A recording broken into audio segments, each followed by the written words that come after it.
Hello everyone. Here is the story. I told the HOA, I'm not a member. They called cops, then met their new landlord. Please listen along, subscribe to the channel, and share your thoughts. We truly appreciate all feedback as it helps the channel grow and improve. Also, feel free to share a little about where you live, your age, and your interests. We are incredibly grateful for your support. I hope you enjoy this story. Let's get started. You have 10 seconds to leave before I have you arrested. Patricia Caldwell said it with her phone already raised, her white Mercedes idling behind her in the fire lane like she owned the pavement, the building, and every person standing near it. It was 7:12 on a cold Tuesday morning in Brookstone Estates, North Carolina. The brass key in my hand had just turned inside the front door of Brookstone Community Hall with a clean metallic click. The smell of lemon floor wax and stale coffee rolled into the parking lot as the door opened. I had taken one step inside when Patricia came across the asphalt in polished shoes, a cream blazer, and the expression of someone who had been waiting for an excuse. "This is private HOA property," she said. "You are not authorized to enter." I looked down at the small tag attached to my key. "Master." The letters were stamped into the brass, worn smooth around the edges. "I am not a member of your homeowners association," I said. Her smile sharpened. "Exactly. Which means you have no business inside our building." She stopped 6 feet away and turned her camera toward my face. Behind her, morning sunlight flashed across the windshield of the Mercedes. Its rear bumper sat directly over the red curb marked fire lane. Patricia either had not noticed or believed the rule did not apply to her. I stepped farther into the lobby and glanced around. A metal cash box rested beneath the reception counter, half hidden behind a stack of event flyers. A tall filing cabinet blocked part of the illuminated exit sign near the rear hallway. The heating and air conditioning system rattled above the ceiling tiles, then gave a low mechanical groan. That sound was why I had come. The previous owner had warned me that the rooftop unit was failing, and my inspection notice had been emailed the day before. Patricia moved between me and the hallway. Her perfume cut through the lemon wax. "Do not take another step. I am here for a scheduled property inspection. You are here to intimidate this community." She spoke louder now, not because I had argued, but because the camera was recording. 2 residents walking dogs slowed near the sidewalk. Patricia noticed them and straightened her shoulders. "I am calling the police." "Go ahead." The answer unsettled her more than anger would have. She expected shouting. She expected me to defend myself before an audience she controlled. Instead, I set my leather folder on the reception counter and opened it. Inside were the recorded deed, the closing statement, the tenant lease, the key transfer receipt, and the email confirming the inspection. Patricia could not see the documents from where she stood, but she saw the blue county stamp on the first page. Her fingers tightened around the phone. "He has a forged key," she told the dispatcher. "He forced his way into our HOA office and refuses to leave." I looked at the camera mounted above the hallway. A tiny green light blinked beside the lens. It had recorded the door opening normally. It had recorded Patricia arriving after me. It had also recorded her looking directly at the cash box before stepping in front of it. 20 minutes later, she would accuse me of trespassing in front of a uniformed officer. By that evening, she would learn who owned the floor beneath her polished shoes. Before Officer Ellis arrived, I stood beside the reception counter and thought about the first document Patricia had ignored. It was older than Brookstone itself. My house had been built in 1964, a red brick ranch on 2 wooded acres at the edge of what later became the subdivision. When developers created Brookstone Estates in 1983, the owner at the time, Harold Bennett, refused to join their homeowners association. He kept his own driveway, paid his own road assessment, and signed nothing that placed his land under neighborhood covenants. On the original boundary map, every Brookstone lot was shaded green. Harold's property sat in the middle like a white square someone had forgotten to color. I bought the house from his daughter 4 years ago. The place needed work. The gutters sagged, the porch rail leaned, and the kitchen still had yellow countertops from another decade. None of that bothered me.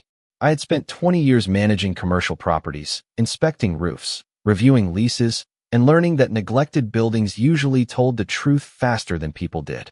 Harold had kept his records inside a gray steel box bolted beneath a shelf in the garage.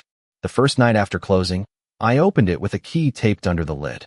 Inside were the original survey, the exclusion letter, separate tax receipts, and a handwritten note on lined paper. They will eventually confuse being nearby with belonging. I remember reading that sentence while rain tapped against the garage door. At the time, it felt like the warning of a stubborn old man. 6 months later, Patricia mailed my first violation notice. My mailbox was the wrong shade of black. Then came a warning about my work truck, a demand to repaint the fence, and a fine for porch lights that were supposedly too bright. Every envelope carried the Brookstone seal and language designed to sound final. I answered each one with the same 3 documents: the recorded deed, the boundary map, and Harold's exclusion letter. Patricia never challenged their authenticity. She simply changed her argument. Because I drove through Brookstone streets, she said, I benefited from the community. Because my house could be seen from neighboring lots, my property affected their values. Because emergency services used the same public entrance, I had a duty to contribute. Her logic shifted every time the paperwork blocked her path. Then she sent a voluntary membership agreement with yellow tabs marking every signature line. Signing it would have placed my land under the association permanently. I returned it and signed. After that, the notices became weekly. Standing inside the community hall that morning, I could still feel the rough edge of Harold's steel box key against the other keys in my pocket. Patricia believed proximity created authority. She believed repeating a claim often enough could turn it into ownership. What she did not know was that I had spent my career reading the difference between possession, permission, and title. The house was surrounded by Brookstone. It had never belonged to it. Patricia's campaign began with paper, but it did not stay there. The following Saturday, I heard the soft crunch of tires outside my bedroom window at 6:30 in the morning. Her white Mercedes stopped beside my mailbox, and Patricia stepped onto the shoulder carrying a clipboard, a phone, and a 6-inch ruler. Dew darkened the toes of her polished shoes as she crossed onto my lawn without knocking. She measured the grass near the ditch, photographed my pickup truck, then placed a yellow notice beneath the windshield wiper. I watched through the blinds while the smell of fresh coffee filled my kitchen. She moved slowly, making certain every photograph included part of my house in the background. The notice accused me of storing a commercial vehicle in a residential community. My truck had no company logo, no equipment rack, and no trailer attached. It was simply a dark blue pickup parked in my own driveway. I mailed Patricia another copy of the exclusion map. 3 days later, she sent a second violation for an unapproved wooden fence. The fence had stood there since 1971. A week after that, she cited my porch lights for producing excessive illumination, even though the nearest Brookstone house sat more than 200 feet away behind a row of oak trees. Each envelope felt heavier than the last. Thick paper, raised seal, legal language printed in bold. Patricia wanted the notices to feel like court orders before anyone reached the final line and discovered they were only demands from a private association. Then the invoice arrived. It listed 18 months of unpaid membership dues, administrative charges, inspection fees, and daily penalties totaling $4,875. I called the management office and asked how a non-member could owe membership dues. Patricia answered personally. Your property benefits from Brookstone standards, she said. Fairness requires participation. Participation is voluntary, not when your choices affect everyone else. Her voice was smooth, but I could hear keyboard keys clicking beneath it. She was documenting the call while shaping every sentence for an audience that was not present. 2 days later, a packet arrived by certified mail. Inside was another membership agreement, this one labeled Community Resolution Offer. Yellow tabs marked 12 signature lines. The cover letter promised to forgive half the fines if I enrolled my property before the end of the month. I read every page at the kitchen table. The agreement did more than collect dues. It placed architectural control, enforcement rights, collection costs, and future assessments against my deed. Once recorded, it would bind every owner after me. Harold's white square on the map would turn green forever. I returned the packet and signed with a 1-sentence response. My property is not subject to your covenants, and I do not consent to membership. Patricia answered by posting a notice on the Brookstone community page. She described an unnamed resident who enjoyed neighborhood benefits while refusing to support shared standards. She never used my name, but she included a photograph of my fence. Comments appeared within minutes. Freeloader. Problem property. Maybe he should move somewhere without rules. That evening, I found Patricia standing across the street, photographing my house again as sunset reflected from her windshield. She lowered the phone and smiled. This would all be easier if you cooperated. I looked at the clipboard under her arm. Easier for whom? Her smile remained, but the answer never came. She did not need my dues. She needed my signature. And people do not work that hard for authority unless they plan to use it. The next monthly meeting was scheduled for 7 o'clock on Thursday evening, and I arrived carrying Harold's steel document box against my hip. Brookstone Community Hall smelled of lemon wax, burnt coffee, and damp coats. Nearly 60 residents filled the folding chairs beneath fluorescent lights that hummed like trapped insects. Patricia sat at the front table between two board members, a wooden nameplate centered before her and a microphone angled toward her mouth. She wore a pale blue blazer and the calm expression of someone who believed the room belonged to her. I signed the visitor sheet and waited through 40 minutes of landscaping updates, pool repairs, and complaints about holiday decorations. When public comments began, I stepped toward the microphone with the exclusion map and recorded deed in my hands. Patricia covered the microphone button with one finger. "Brookstone members only," she said. "You have repeatedly claimed I am a member." A few residents shifted in their chairs. Patricia kept her eyes on me. "You are subject to community standards because of your location, but you are not currently a member in good standing. Then explain how I owe membership dues." This is not the proper setting for a legal debate. She switched off the microphone. The small click traveled through the quiet room. I held up the invoice she had mailed me. "You denied me the rights of a member while charging me the price of one." Patricia motioned toward the private security guard near the rear door. He approached slowly, looking more embarrassed than threatening. I closed the steel box and walked out without making him ask twice. Phones followed me from several rows, their screens glowing in the dim hallway. The camera above the exit light turned as I passed beneath it. Outside, cold air carried the smell of wet leaves and car exhaust. Patricia came through the doors a minute later, still holding her clipboard. "Public disruptions have consequences," she said. "So do false claims against property." Her smile did not change. "You should take that up with counsel." The next morning, a certified envelope arrived before 9.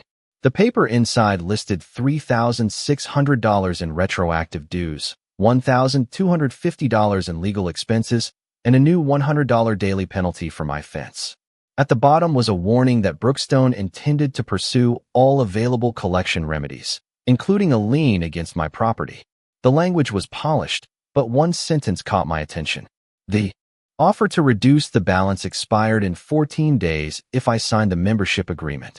Patricia was not trying to collect money. She was using the bill as pressure against my deed. I photographed every page, placed the originals inside Harold's steel box, and called the county recorder to confirm that no document had been filed against my parcel. Nothing had. Not yet. That afternoon, the mail carrier delivered a second envelope. It was plain white, without a Brookstone seal, and addressed to me by hand. Inside was a letter from Margaret Lawson, the elderly owner of Brookstone Community Hall. She had heard that I managed commercial property and wanted to discuss a private sale. I read the letter twice while the kitchen clock ticked above the refrigerator. Patricia had spent months insisting that Brookstone controlled everything within sight of its entrance. She had silenced me inside the hall, charged me fees I did not owe, and threatened my home from behind a table she treated like a throne. What she did not know was that the building beneath that table had never belonged to the association either. Margaret Lawson lived 20 minutes outside Brookstone in a cedar-sided house overlooking a narrow lake. I met her there the following Monday afternoon, carrying a property notebook and the same leather folder Patricia had watched me open at the community hall. Margaret was 76, sharp-eyed, and tired of managing a building that had become more complicated every year. She poured coffee into 2 heavy ceramic mugs, then placed the original lease on her dining table. The paper smelled faintly of dust and cedar. "They act like they own it," she said. "They never have." Brookstone Community Hall had belonged to her family since 1986. The association signed a commercial lease, paid monthly rent, and received limited use of the meeting rooms, kitchen, parking lot, and office. Nothing in the agreement transferred ownership. Nothing granted permanent control. I read every page while the lake wind tapped bare branches against the windows. The lease gave the owner the right to inspect the property with reasonable notice. It prohibited commercial businesses, paid subleases, unapproved alterations, blocked emergency exits, and private use of building security systems.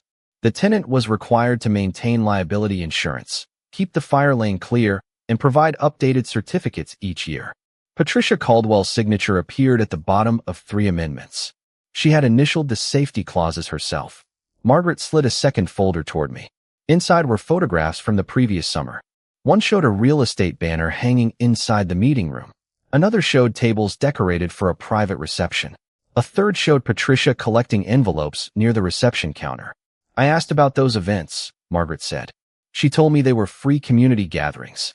The online calendar printed beneath the photographs listed rental packages, cleaning charges, and weekend deposits. Patricia had been using leased space to generate money while telling the owner nothing. Margaret wanted a quiet sale, not a public fight.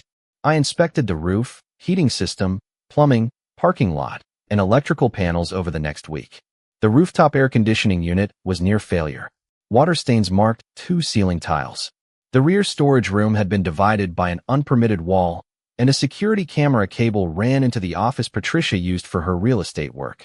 Every problem matched a clause in the lease. I made Margaret a fair offer through Cole Property Holdings, the company I used for commercial acquisitions. She accepted on one condition. Brookstone would not learn her address or bother her after closing. The title search came back clean. The association had no purchase option, no ownership interest, and no right to approve the sale. Closing was scheduled for Tuesday morning. At 6:45, Margaret signed the deed and pushed a brass master key across the attorney's table. The key made a clean sound against the polished wood. At 7 o'clock, ownership transferred to my company. At 7:12, I opened the community hall for the scheduled heating and air conditioning inspection.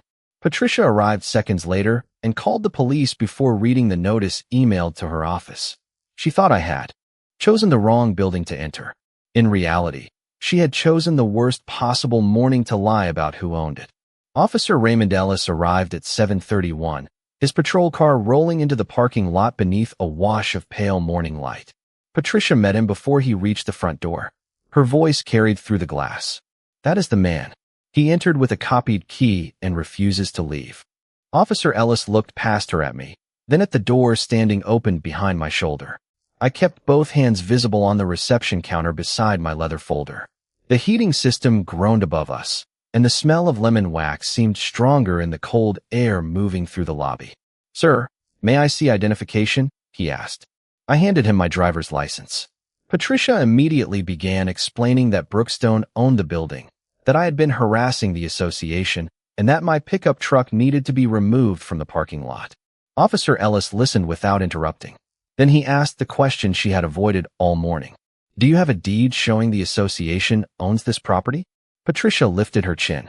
"We have occupied it for decades." That was not my question. I opened the folder and placed the recorded deed on the counter. Beneath it were the closing statement, the key transfer receipt, Margaret Lawson's inspection authorization, and the lease bearing Patricia's signature.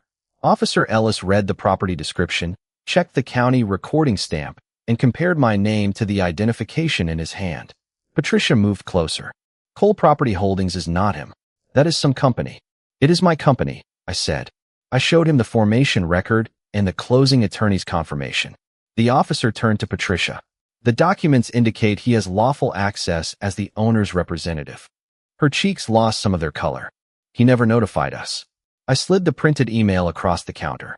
It had been sent to the official Brookstone management address the previous afternoon and acknowledged automatically at 4:17.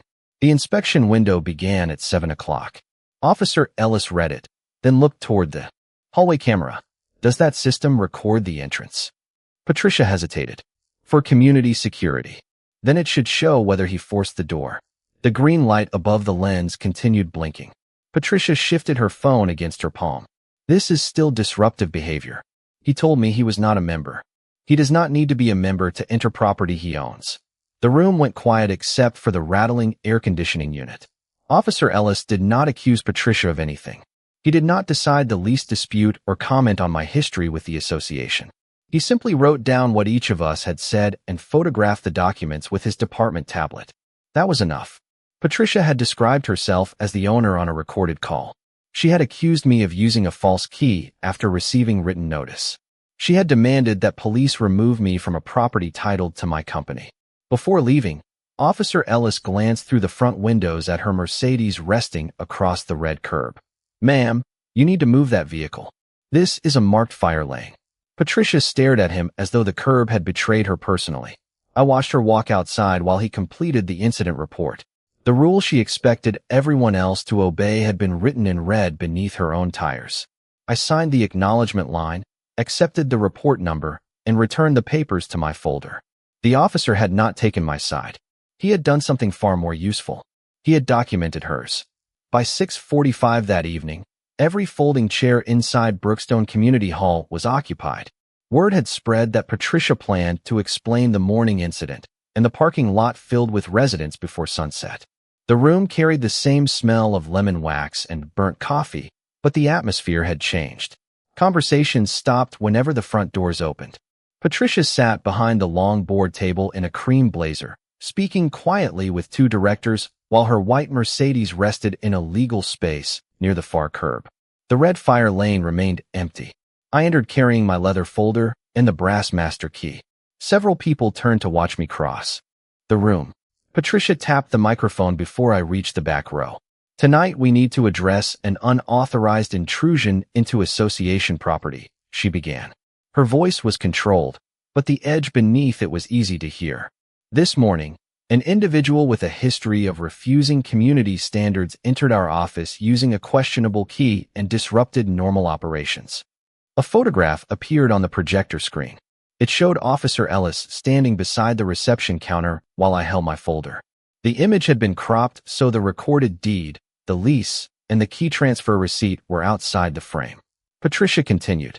"The police responded promptly and protected Brookstone from further interference." I looked around the room. Some residents believed her. Others had seen the patrol car leave without me inside it. Before Patricia could move to the next slide, a man named Douglas Reed stood from the side table. He worked for the management company that processed Brookstone's rent and maintenance requests. He adjusted his glasses and cleared his throat. "There has been a change in property ownership that the board needs to acknowledge." Patricia turned toward him. "That matter can wait until executive session." "No, ma'am. The new owner requested formal introduction at tonight's meeting." The air conditioning unit rattled above the ceiling tiles. Douglas opened a thin binder and read from the recorded transfer notice. "Effective 7 o'clock this morning, Brookstone Community Hall and the associated parking parcel are owned by Cole Property Holdings." A murmur moved through the room. Patricia's eyes shifted toward me. Douglas continued. "The managing member and authorized landlord representative is Nathan Cole." Silence settled so completely that I heard the ice machine humming inside the kitchen. I walked to the front table and placed a brass key on the wood. The small metallic sound traveled farther than Patricia's microphone had. "This building is not being closed," I said. "The current lease remains in effect. I am here to conduct a standard ownership transition and property inspection." Patricia recovered quickly. "Brookstone has permanent use rights. You cannot interfere with community operations." I opened the lease to the page carrying her initials beside the inspection clause. "The association has tenant rights. It also has tenant obligations." I placed 3 envelopes beside the key. The first contained the formal ownership notice. The second requested an updated insurance certificate. The third provided the inspection schedule and a list of immediate safety concerns, including the blocked exit sign, the unapproved interior wall, the failing air conditioning unit, and repeated parking in the fire lane. Patricia stared at the envelopes as if they had appeared from nowhere. "This is retaliation," she said. "No, this is administration." I turned the lease toward the board. Patricia's signature appeared at the bottom of every page. For months, she had tried to place my home under rules I never accepted. Now every rule governing her office was written in a contract she had signed herself. The residents leaned forward as Douglas explained that future rent payments, insurance records, repair requests, and building access would pass through my company. Patricia had called the police because she believed I had no right to enter her office. By the end of the meeting, everyone in the room understood the truth. It had never been her office. She had only been renting it. The inspection began at 8 the next morning with Douglas Reed. two board members, and Patricia following me through the building. I carried a clipboard, a moisture meter, and a copy of the lease marked with colored tabs. Patricia carried only her phone. The lemon floor wax was still fresh, but beneath it I could smell overheated wiring and old carpet trapped inside the rear hallway. I started outside. Her white Mercedes occupied the fire lane again, the front tire resting directly over the painted word fire. I photographed the plate, the curb, and the entrance in one frame. That is temporary, Patricia said. Temporary parking still blocks emergency access. Inside, the tall filing cabinet remained beneath the illuminated exit sign, narrowing the path to the rear door. A stack of event tables leaned against the opposite wall. The required exit width had been reduced to less than 3 feet. Patricia called it organized storage. The lease called it an obstruction. In the rear room, I found the unapproved wall Margaret had photographed. Someone had divided the storage area into a small office with a glass door, a desk, and a brass plaque reading Caldwell Premier Realty. Property listings covered one wall. Client folders filled 2 cabinets. Patricia had converted association space into a private business without written permission. I conduct occasional community consultations, she said. Douglas looked at the real estate license framed above the desk. These appear to be sales records. Patricia did not answer. A black cable ran from her computer through the ceiling and connected to the hallway camera system. The account page displayed her personal email address as administrator. She had been recording residents, staff, and visitors through equipment attached to a building she did not own. At the reception counter, I pulled open the lower cabinet. The metal cash box from the previous morning was gone, but a pale rectangle remained in the dust where it had rested. Inside a nearby drawer, I found envelopes labeled with dates, family names, and amounts ranging from $400 to $1,200. A printed calendar listed birthday dinners, retirement receptions, business seminars, and weekend rentals. None appeared in the lease records. None had received owner approval. Patricia reached for the calendar, then stopped when Douglas raised his phone to photograph it. The rattling air conditioning unit shut off above us, leaving the hall suddenly quiet. In the utility room, the filter was gray with dust, condensation had stained the floor, and the service log had not been updated in 18 months. The cleaning invoices told a different story. A company called Caldwell Community Services had billed Brookstone after nearly every private event. The mailing address matched Patricia's real estate office. By noon, I had documented 13 lease violations. I did not lock the doors, remove her files, or cancel the evening meeting. I issued a formal notice to cure, giving the association the required time to clear the exits, move the vehicle, provide insurance records, remove the private office, disclose all subleases, and restore building security to an approved account. Patricia read the notice beside the reception desk, her fingers pressing deep creases into the paper. You think owning this building gives you control over Brookstone? No, I said. The lease gives me responsibility for this building. She mistook restraint for weakness because that was how she viewed every rule. To her, rules were tools used against other people. By the end of the inspection, every standard she had tried to impose on my home was waiting for her inside a contract carrying her own signature. Patricia scheduled an emergency meeting for 7 o'clock that same evening and filled every chair before the sun dropped behind the pines. A printed notice on the entrance warned residents that Brookstone faced an immediate threat from an outside property owner attempting to seize community assets. The wording was designed to create fear before anyone heard a fact. Inside, the air conditioning unit rattled above the ceiling tiles while folding chairs scraped across the waxed floor. Patricia stood beneath the projector screen in a dark blazer, her white Mercedes finally parked beyond the fire lane. She opened with a photograph of me beside Officer Ellis and described the morning as an attempted takeover. Then she played a short security clip showing me entering the lobby while she demanded that I leave. The recording ended before the officer reviewed the deed. It ended before he confirmed my lawful access. It ended before he ordered her to move her vehicle. This is the person now threatening to close our community center, she said. Residents turned toward me. Some looked angry. Others looked uncertain. I stood near the rear wall with Douglas Reed and the 2 board members who had attended the inspection. Play the full recording, I said. Patricia gripped the remote. This meeting is not a courtroom. No, It is a tenant meeting inside a building whose security system belongs to the property. Douglas connected his laptop to the projector. During the inspection, we had restored administrative control of the hallway cameras to the building account. The full video began at 6:58 that morning. It showed Patricia entering before I arrived. It showed her lifting the metal cash box from beneath the reception counter, glancing toward the hallway, and carrying it into her private office. It showed her returning to the lobby after my key opened the door normally. Then the sound came through. "Call him an intruder," she told someone outside the camera frame. "Do not mention the ownership email." The room went silent. Patricia stepped toward the projector. "That recording is being misinterpreted." Douglas paused the image on her face, then opened the inspection photographs. The blocked exit, the private real estate office, the event calendar, the envelopes marked with names and payment amounts, the cleaning invoices from Caldwell Community Services. One resident raised her hand. "My daughter paid $800 for a graduation dinner here last May. Where did that money go?" The treasurer, a retired accountant named Susan Harper, opened the association ledger on her tablet. Her expression changed as she searched. "There is no deposit for that event." Another resident named a retirement reception, then a birthday dinner, then a business seminar. None of the payments appeared in Brookstone's books.